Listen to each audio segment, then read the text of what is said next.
It is quite peculiar, the happenings I've been made to witness for my supernatural longevity.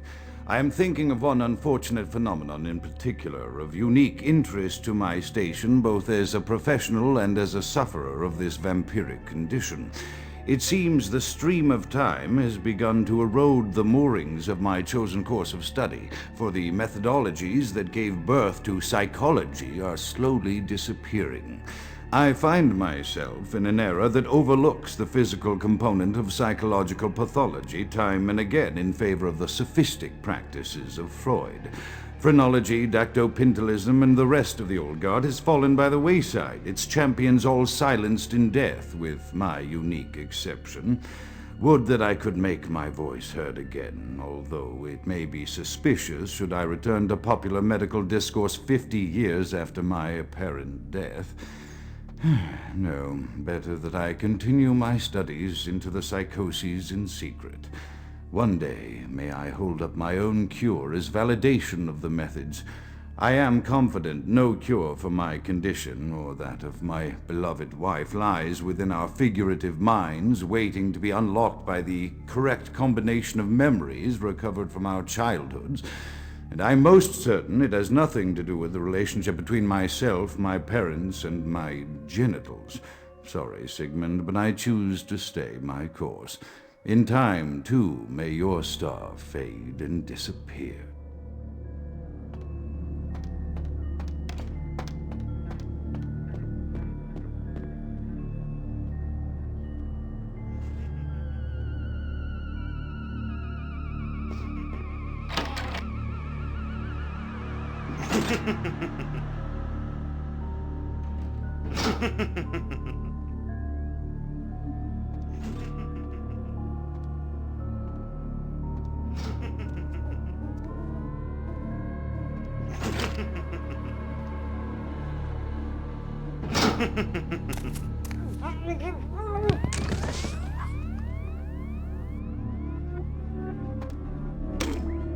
Another unfortunate casualty to tide of time, insane asylums. I lament their loss not only as brokerage houses for the breadth and depth of human psychoses, but also I shall mourn the disappearance of that peculiar environment present only in an insane asylum. That palpable atmosphere of blistered brains and churning bowels, the odoriferous melange of freely flowing bodily humors, that gently rolling cacophony of distant sobs and screams, the muttered cursing at perceived enemies, and the blissful gurgling of the lobotomized, like a newborn babe discovering the sky. I shall still find test subjects as surely as I find bloody sustenance in the night, but this climate, I fear, may never be replicated.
Often I reflect with great regret on the missed opportunity that was my infector.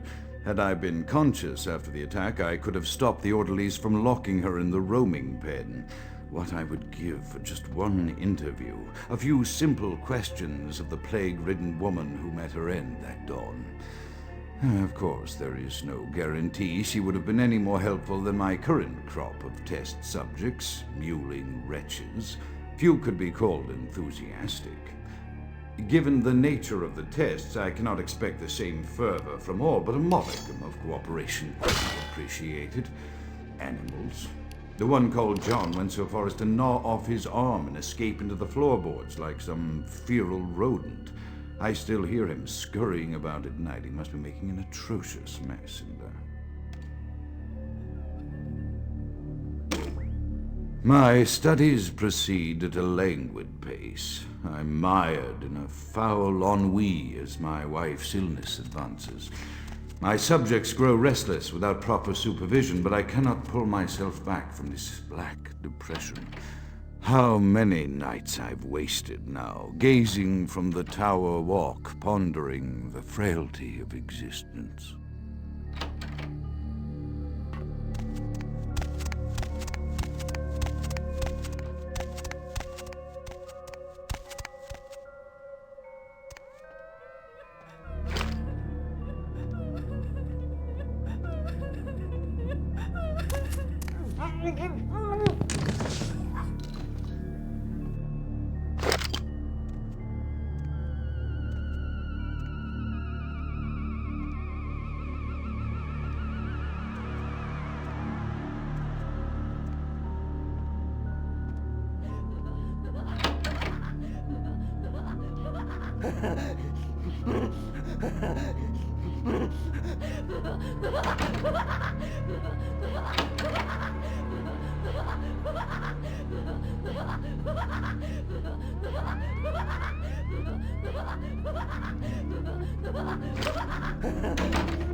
After decades of solitary study into this affliction, I have learned that it is by no means mine alone. Indeed, the city is home to an entire society of similarly afflicted individuals with whom I've only recently made contact. They are an understandably standoffish sort, by and large, but I have been able to confirm with them that the condition is indeed vampirism, which apparently comes in a multitude of strains, each with a spectacular set of symptoms such as invisibility and even a sort of lycanthropy. Through numerous official interactions with the governing body of this secret society, I have concluded that their fundamental understanding of the vampiric condition is woefully lacking and mired in suspicion and pseudo-religious dogma that would make a Turk balk for its strictures. Indeed, they seemed impressed with my studies and the eloquence with which I was able to present them. Apparently, the typical sufferer of my particular strain of vampirism is far from the vanguard of the King's English. So impressed were they that they even offered me an office in their government, a rather high office by the sound of things. I believe I shall accept. If nothing else, it should provide a lofty vantage point from which to observe the breadth and epidemiology of the affliction so that I may move more expeditiously toward a cure. I have accepted the role of Primogen for Clan Malkavian, the dreadfully winsome label applied to the particular strain of vampirism I suffer, so named for some supposed vampire father figure of old, more poppycock grown from a backward culture that seems interminably drawn to children's tales and the fiction of Victorian romance when it should concern itself with the science behind their suffering. No matter, for I have taken this office for no greater reason than to advance my research. I must make mention, however, that even among my would-be peers in this governing body of vampires, the level of paranoia and superstition is frightening. Their intelligence is not the question, no, indeed. As they courted me for this appointment, I had to suspect that their overtures were hand-tailored to what must be my obvious infatuation with reason, for the devil would do well to have such honey-tongued tempters. Even so, I could not help but notice the dressing of language these vampire leaders chose for their siren song. Whether it is born of habit, from addressing their unwashed, ill-educated subjects, or from their own deep-seated beliefs, Their linguistic flourishes belie a faith in superstition over the providence of empirical reason that must be an all-pervasive theme in this society of darkest night.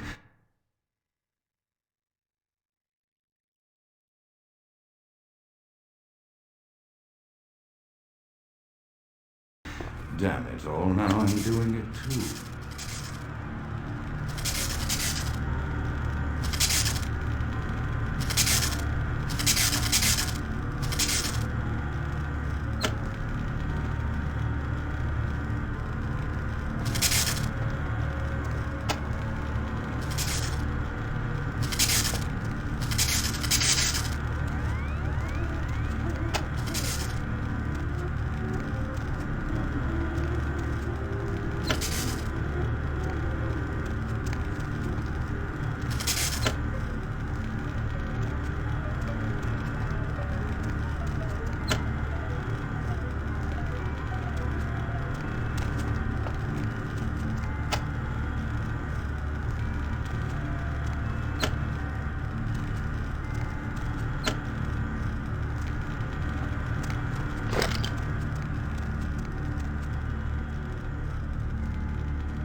Hey, who's there? Freeze!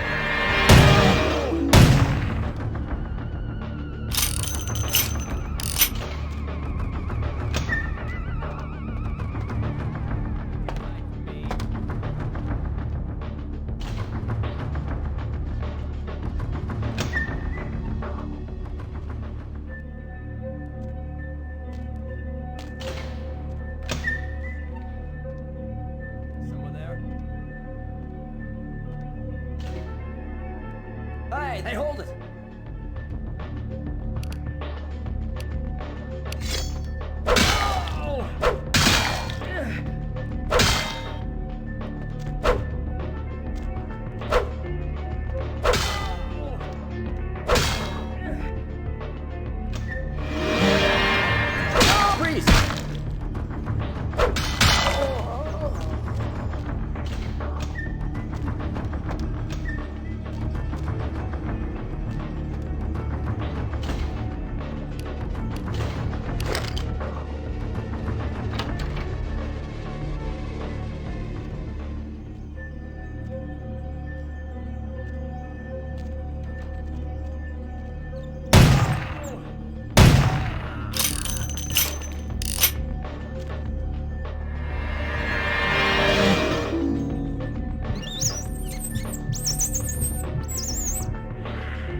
The voices have increased in frequency and direction of late. They have begun to stay with me long after conversation has ceased and are serving as quite a distraction. I fear others are beginning to notice my preoccupation at the vampire gatherings. I am thinking again of the particular vampire of whom I spoke previously, who I dare not name for my growing fear. If the voices are to be believed, then my caution is warranted, for they speak of his blackest crimes, both past and future. More than once I have seen the suspicion in his eyes and heard the distrust in his voice when speaking with me. The fear must register on my face, as it is all I can do in these moments to keep from crying out in chorus with the voices. I am no longer safe. I know it. The voices have proven themselves authentic, and I have withdrawn from the Vampire Society entirely. My absence will no doubt draw attention, but I could no longer hold my fragile composure around the ravenous eyes of my vampire peers, especially not around him. The voices compelled me to make what I fear is a Faustian bargain, but I had to, for their demands are constant and merciless. I have secluded myself within the mansion. I know he will strike out at me. He will go to any length to achieve his ambitions, and he knows it, I know. I have taken precautions to protect my beloved wife. Her cure will have to wait until our immediate safety is guaranteed. The mansion was constructed with security in mind, but at that time I was not privy to the full range of vampire capabilities. The voices echo in the twisted corridors of my psyche, dark whisperings of a macabre and formless menace, the approach of which portends an end to all of this.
By the flames!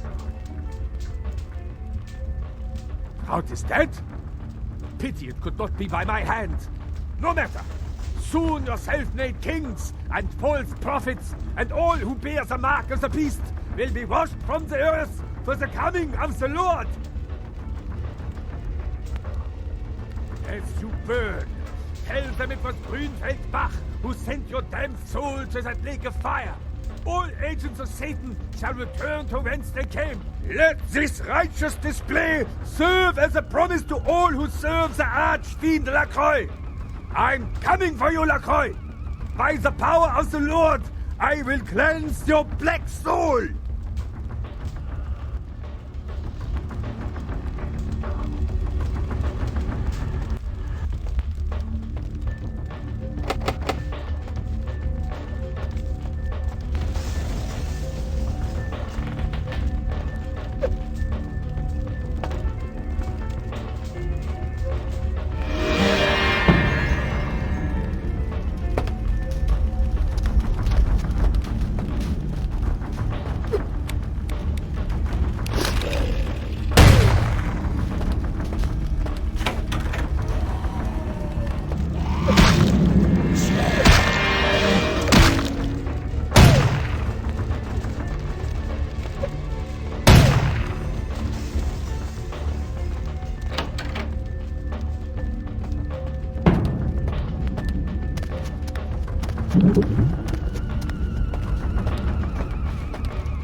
Baby girl, you know I got what you need.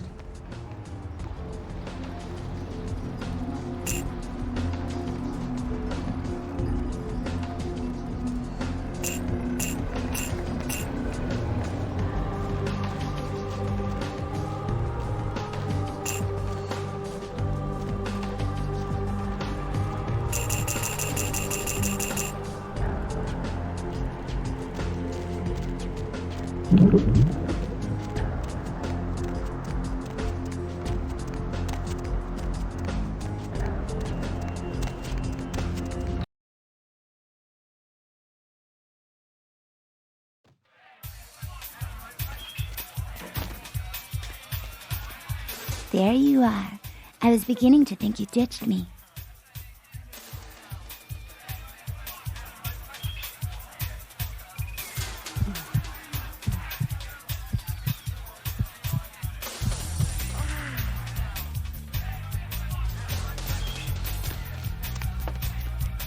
Money, right? I've got your cut right here.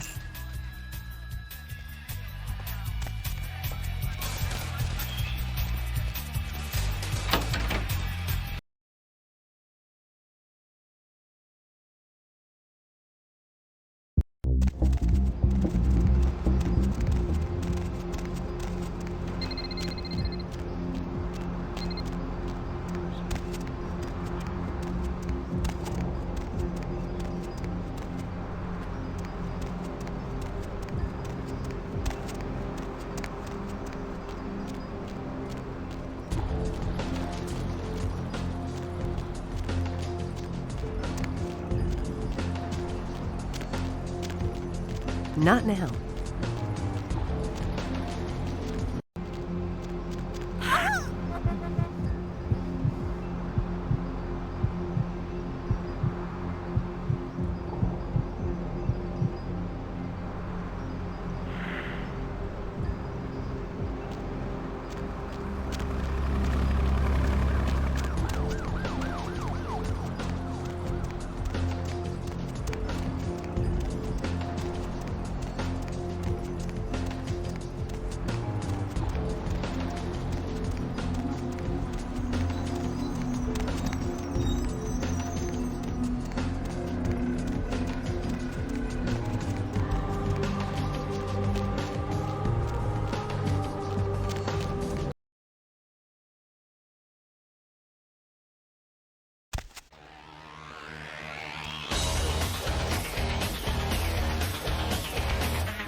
Okay, kid?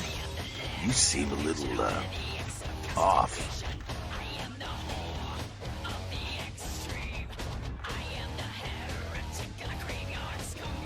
Beg your pardon?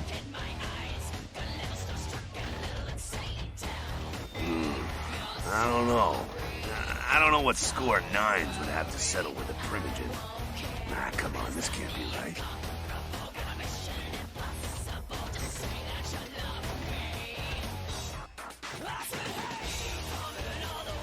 This is a total smear job. Lacroix can't meet nines head on, so this is how he's gonna shank him. Lacroix ain't gonna make friends on the street with these moves. Underhanded shit like that catches up to you. Usually gets paid back in creative and painful ways. Stake you with your own femur, that kind of thing. You do what you gotta do.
Evening there.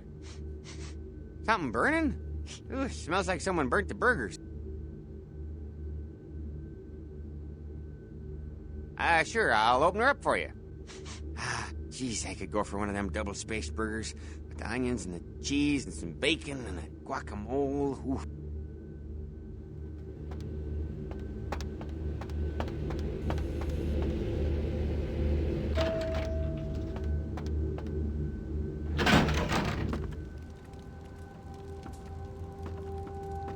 The Primogens still haven't been contacted by Grout. I thought I made it clear that you were not supposed to come back until we had heard from him. Grout's dead? What? Bach! Every time I think he's lost the scent. So, Bach killed Grout to draw me out.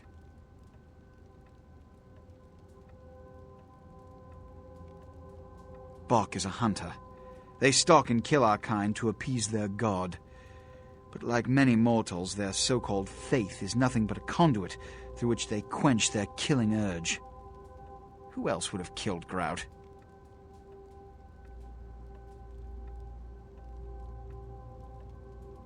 Look at me.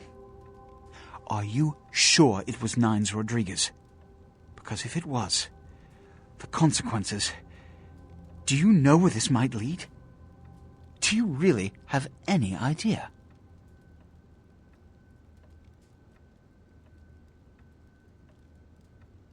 It means, under most circumstances, I would call a blood hunt on the murderer immediately. However, the anarchs of this city may interpret such an action to be a declaration of war. I do not want a war with them. This decision will take some time. I need to confer with the Primogen on this. In the meantime, I've come to a decision on the Ankaran sarcophagus, and I believe that for the safety of the inhabitants of this city, we need to place the sarcophagus under Camarilla protection until its contents can be confirmed. You're becoming quite indispensable to me. So, out of all my available personnel, I'm going to entrust the retrieval of the sarcophagus to you. It was quietly delivered to the Museum of Natural History a few hours ago.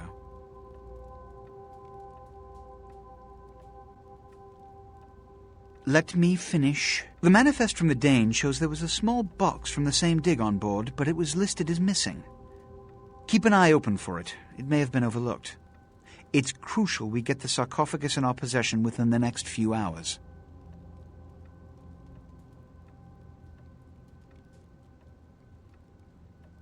Here, I'm feeling charitable.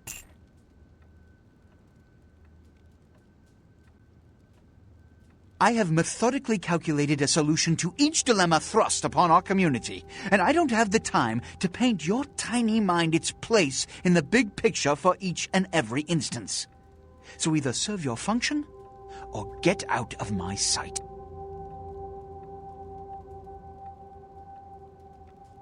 Here are the keys to the front door of the museum. The sarcophagus should be in an examination room of some sort. There's a small security staff on site, but I don't want a massacre.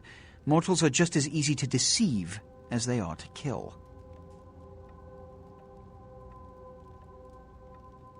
One or two, but that's all. My history with that family dates back to Bach's grandfather, who pursued me into Africa, where I killed him. Bach's father tracked me to London to meet his death. And now Bach and the Society of Leopold have followed me across America. They never learn. Witch hunters, an anachronistic holdover from the Middle Ages. They are inquisitors whose fanaticism has convinced them that their triumph over the supernatural will save mankind and secure them a cushy spot in heaven. A blood hunt is a death sentence. When one commits a high crime against our society, a blood hunt may be called. It is then the responsibility of the city's kindred to bring the offender final death. There is a degree of immediacy attached to this task. Work fast. And, as on the Dane, you are not to open the Ankaran sarcophagus for any reason. Excuse me.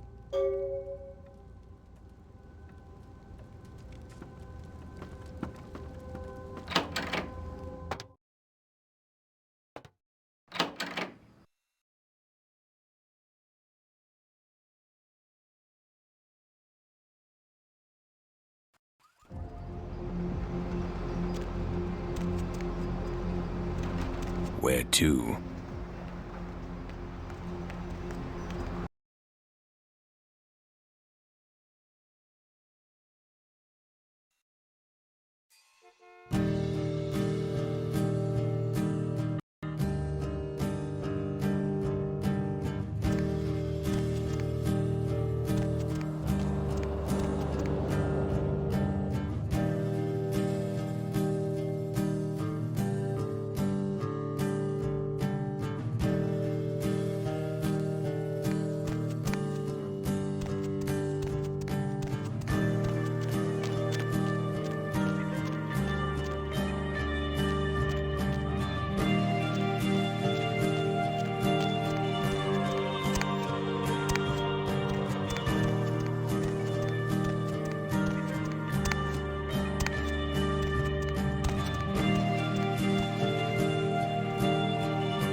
I can't understand why someone would go through the trouble of stealing a box with a very ancient corpse. This city's not that dull. I'm an archaeologist, so I thought I'd indulge in a quick study of this Ankharan sarcophagus everyone's so riled up about. My guess, from what I've read about it, is that it's a mummified Mesopotamian king. I needed confirmation. Oh, I really wish I had. All this speculation about the sarcophagus containing an antediluvian and being a portent of Gehenna is making me cringe. These are the kinds of ridiculous, superstitious assumptions I came here to debunk. No one I know has ever met one, but each of the clans and their bloodlines supposedly trace their origin to an original vampire, an antediluvian. Some swear these grandsires still exist into the present, but then kindred and kind believe a lot of strange things. Armageddon, doomsday, the end of all kindred. It's a common facet of most mythologies. Fear that the world will end. Many believe Cain and the antediluvians will return to consume or destroy all kindred. I wholeheartedly disagree. Cain is the biblical first kindred and founder of the mythological first city, Enoch, a place where kindred and kind coexisted. I believe Cain's a figure concocted to personify the transition from nomadic society to agrarian society. That myth, like most, has been twisted by time. Thin bloods rarely exhibit features or powers of their clan, and many can't embrace. Some are even rumored to have reproduced. Many kindred are terrified that their weak blood heralds the dissipation of every bloodline. Somewhat of an ignorant reactionary response, don't you think? As I said, many cultures have the fear of some form of apocalypse. Kindred believed in these stories when they were human, and naturally carried them over into kindred myth. But it doesn't take a supernatural act to cause widespread destruction. Humans and kindred are just as capable of managing their own destruction as a deity. A self-realized Gehenna warrants more vigilance than a god-induced one, don't you agree? Such is my argument, which so frequently falls on deaf ears. What prophecy doesn't have vague apocryphal signs? Let's see. The usual ones cited are the appearance of thin bloods, Cain sightings, doom, gloom, that route.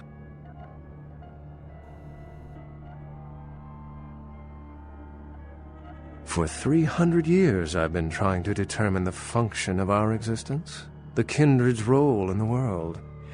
I'm not content to attribute it to some act of supernatural biblical vengeance. We exist for a reason, and if it takes another 300, I'll figure it out. Any thoughts?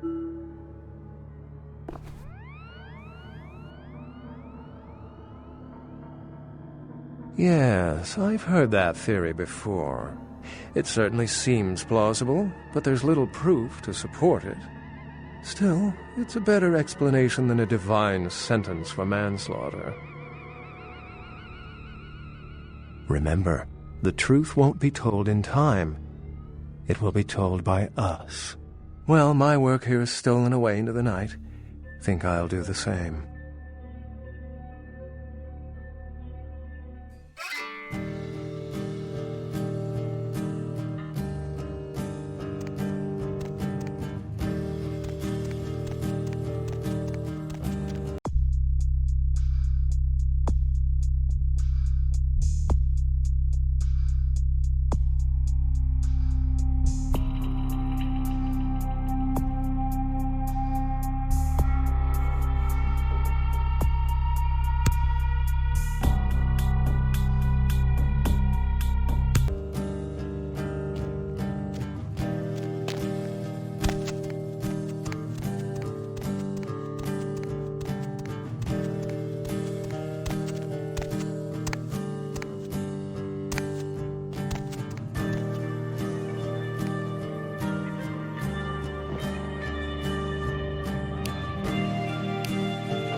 Need a ride?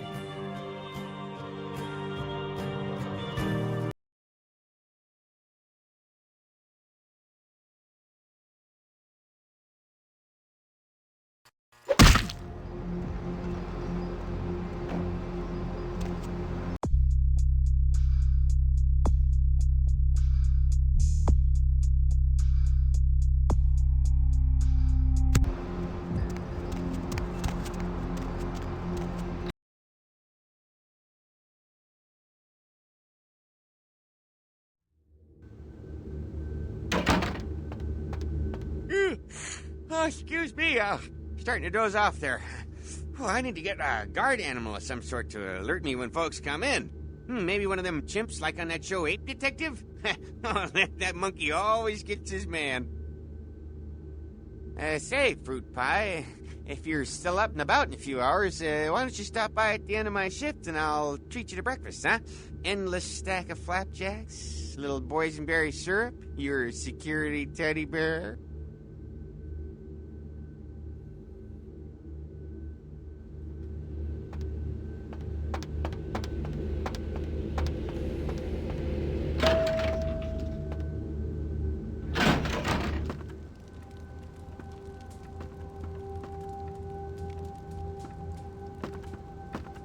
The folly of leadership is knowing that no matter what you do, behind your back there's hundreds, certain that their own solution is the sounder one, and that your decision was the byproduct of a whimsical dart toss.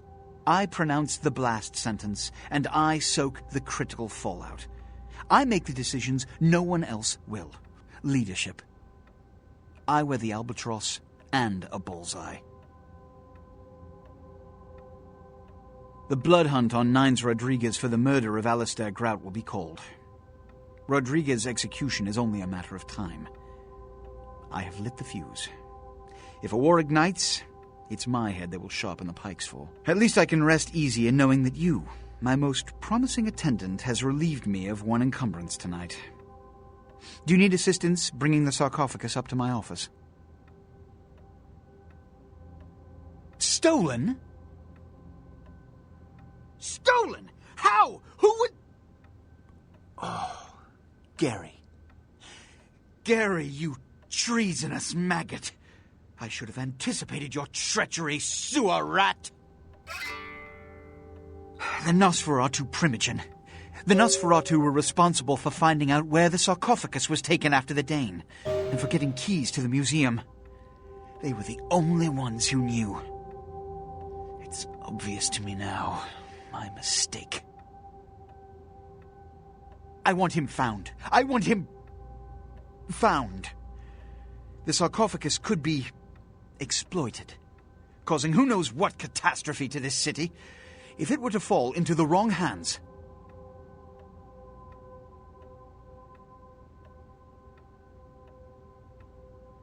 You will find the sarcophagus, because I already entrusted its retrieval to you before. And you failed to bring it back, did you not?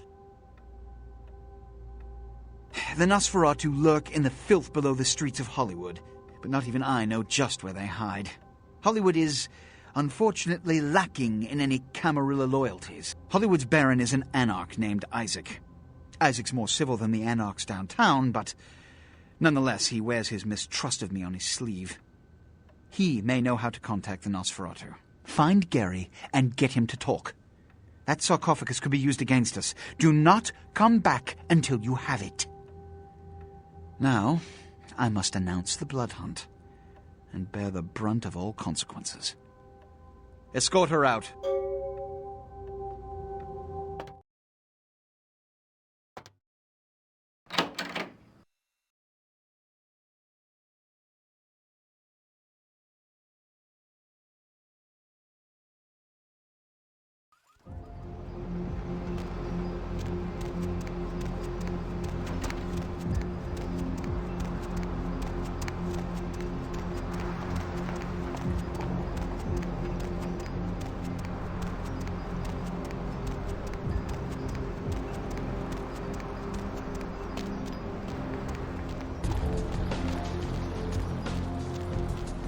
Baby girl, you know I got what you need.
There you are.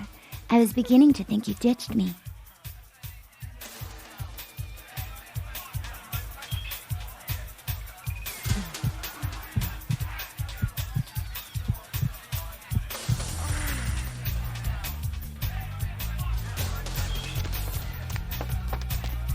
Money, right? Been a while. Your money's been piling up. Here, that should provide for an interesting evening.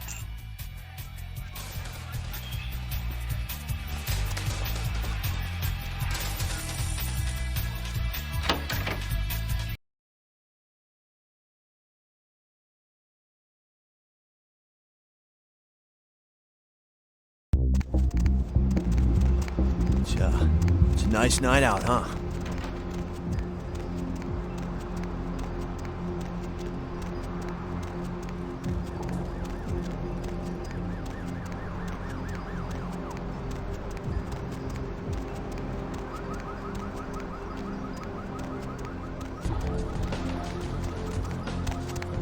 Hop in.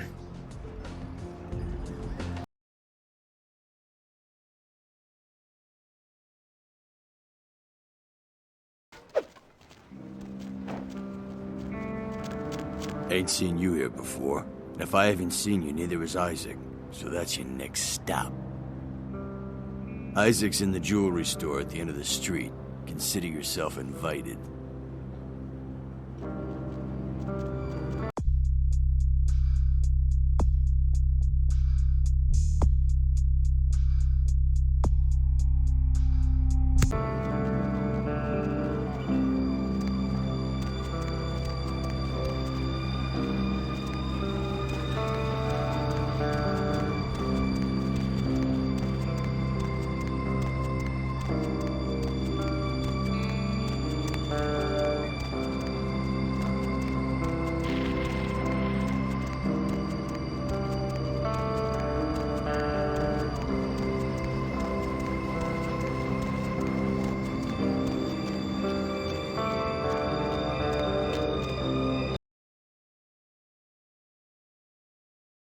The moon is out, everyone's in dreamland, and you've tuned into the dead of night.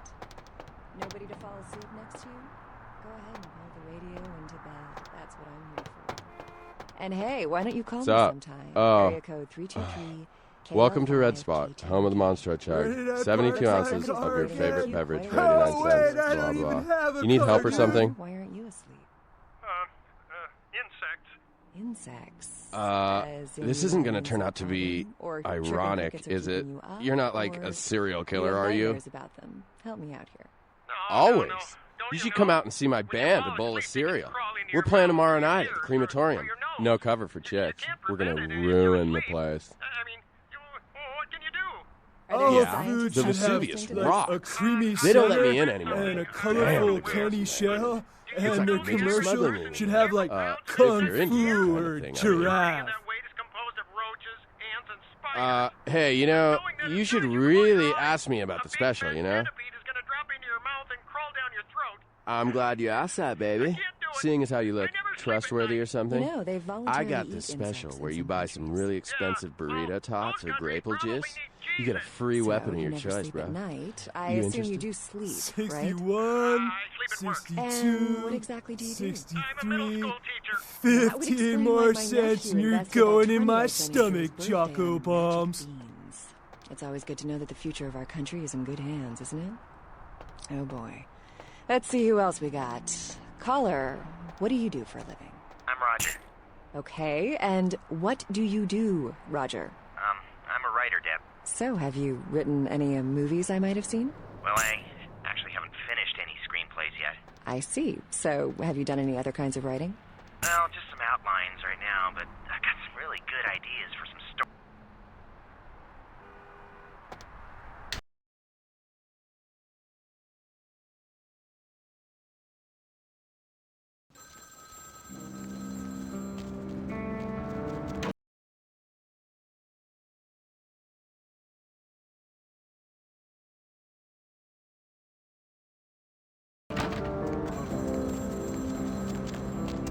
I could have swore I told you to see the Baron. Yeah, that was a laugh. Except my sense of humor is a little askew, you know? Conflict just cracks me the hell up. Ha! Waste of effort.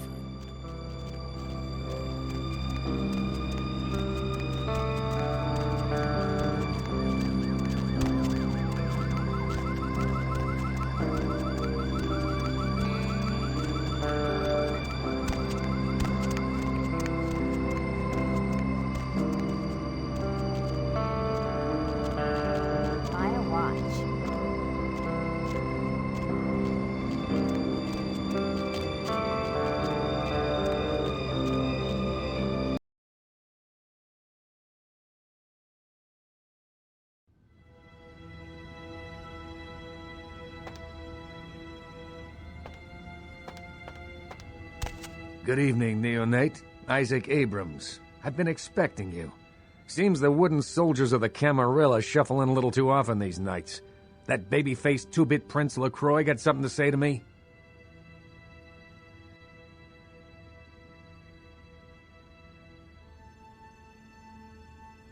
So, you've come to barter information with the sewer rats.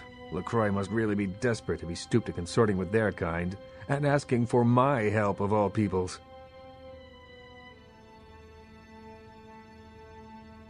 Perhaps. However, before we discuss how I might help you, there is the matter of tribute. Call me old-fashioned, but this is my barony, and as is tradition, a token of respect must be paid.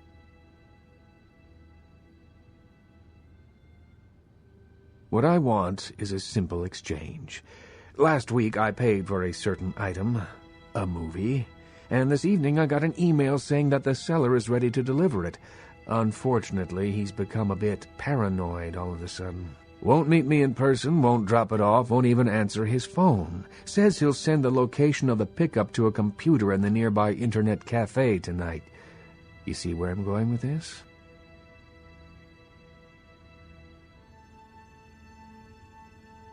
Absolutely not. You pull that cowboy routine anywhere in my city, and I'll personally take an interest in seeing you suffer. I had in mind something a bit more subtle. Now, pay attention. Here's what I want you to do. Go to the Ground Zero Internet Cafe. Look for a directory named Joseph K. and use the password Kafka. There'll be an email in there that will specify a nearby location. Meet the contact, pick up the item, come back. Not too painful, right?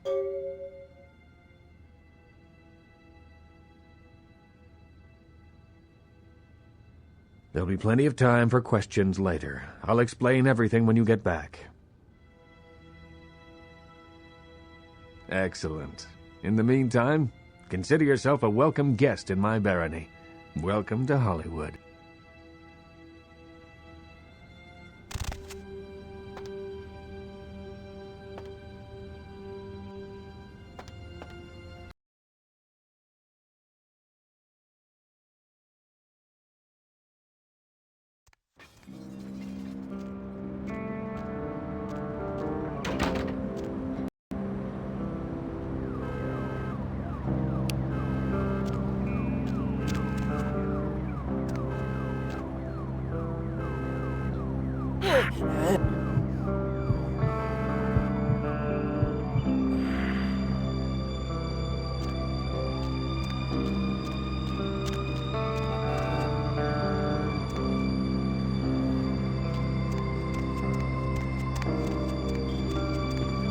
Oh my gosh, is that you? Everyone was worried sick about you. When you didn't show up and didn't call and nobody knew anything about what happened to you, we thought you were dead.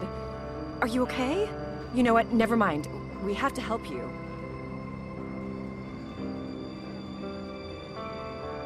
It's me, Samantha. Don't you... Did you suffer amnesia? Is that it? Let me make a call. We'll get everybody together. We can talk. Maybe you'll remember something. The important thing is that they know that you're alive. Come on, this is serious. I know it's you. Don't you recognize me? It's me. It's Samantha. What happened to you?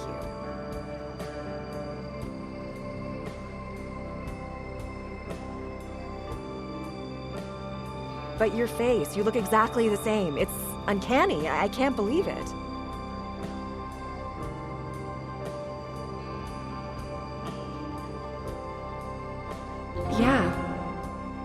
sorry. My mistake.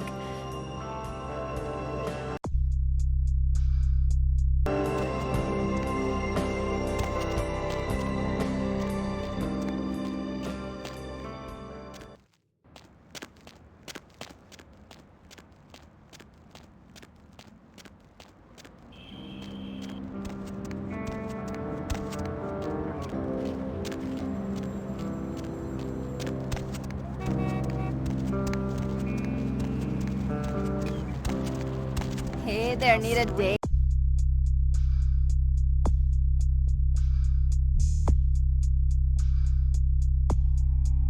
Hey.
I'll scream.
It's not my problem.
Yeah? What do you want? Yeah? I mean, what? Who the hell is Isaac? I don't know anyone named Isaac. Get lost, bitch!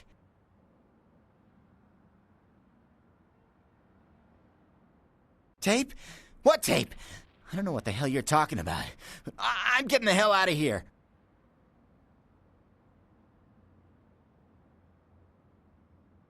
All right. Sorry. It's just that... I mean, something is... I just want out of this whole thing. I don't want anything to do with that damn tape. I don't know. I mean, when it comes to video, I've seen everything. And I do mean everything. With this thing, it's sick. It can't be real, but it is. I know it. It's real, and it scares the hell out of me.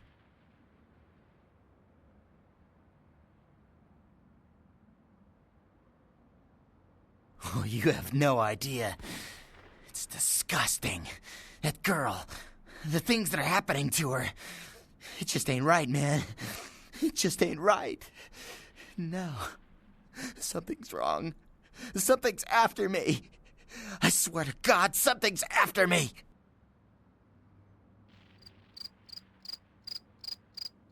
Every place I go, wherever I look, I see things. In the shadows. My phone rings. I hear something breathing on the other end and... Shit. I'm out, man. I'm out of this whole thing. I don't have it. I stashed it someplace. Look, you need to find Ginger's swans. Huh? What the hell was that? Oh, shit. Did you see that? I'm getting the fuck out of here.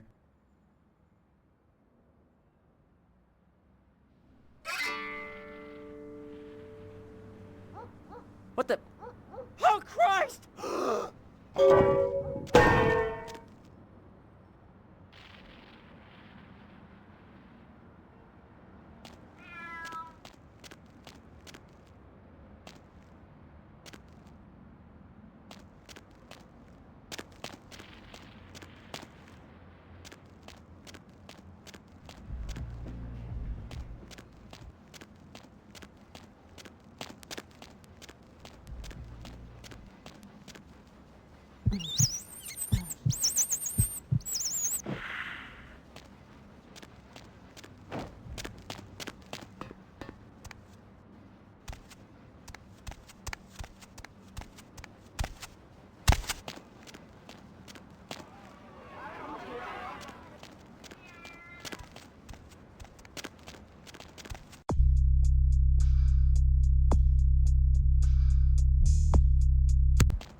You made good time. Hand me the item. Did he at least make a good excuse? Ginger Swan. Swan. Not an animal. A name. Brings back a lot of memories. 70 years ago, wasn't a man in this city that wouldn't have given up his family, career, or anything else for one night with her.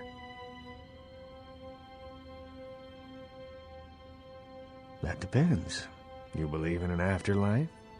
Ginger Swan's been dead since the 50s. 20 years after, there were still grown men weeping at her grave. I don't know how she's relevant, but I have faith you will figure it out.